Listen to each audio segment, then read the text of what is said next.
Hi, bestie. Welcome to day 3, and we're still on Nedra's book, Set Boundaries, Find Peace. Yes, today we're talking about how boundaries are about self-respect. A lot of people think that boundaries are about controlling others, but this book makes it very clear. Confirming your boundaries is an act of self-respect, is not an act of control. It's not a thing of control.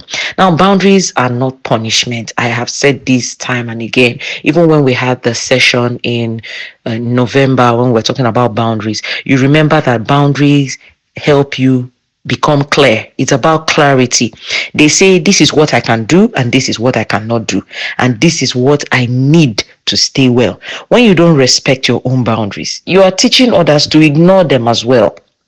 And it's not because they are bad people, but because boundaries are unspoken, they are unseen. But they help people know where the limit is. Self-respect isn't loud. It doesn't need to announce itself. It just shows up quietly when you stop abandoning yourself to keep the peace. There comes a time when you have to open your mouth and speak up. There comes a time when you have to show up for yourself first and say, I'm not having this. I'm not going to have this.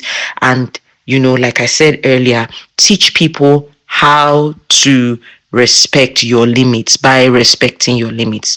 So today, remember this thing. Every boundary you keep is you telling yourself, I matter. I'm important. I am valued. I am, I require respect as well. And that's where the real peace begins. So your reflection, what boundary have I avoided setting? Avoidance is one of the major challenges. In fact, I think we're going to do a series on that. Avoidance, all forms of avoidance, emotional avoidance and all that. There's a lot that people are doing in avoidance. So what boundary have I avoided setting? And 2, what fear keeps me from stating it? That's another one. Avoiding the conversations, avoiding the expression of what you really want. Your task today is to write one boundary you need, but you haven't expressed. Please write it down. Remember, I was talking about the benefit of taking notes, writing it down. So aside from just noticing it, put it down in pen and paper, or more like texts on your phone. Then practice saying it kindly, even if it's only on paper. So practice saying, I want to have a day of rest from being a mommy or from being a this. Practice saying it out loud. I require or I need.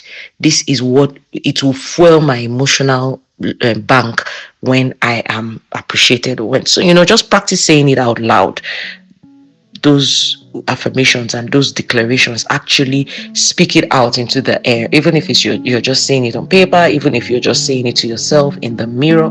Very important. Of course, I'm still available, and thank you for staying through till day 3 of our February Wellness Week. I remain Eberechku Ona, your mental health bestie, signing out for today.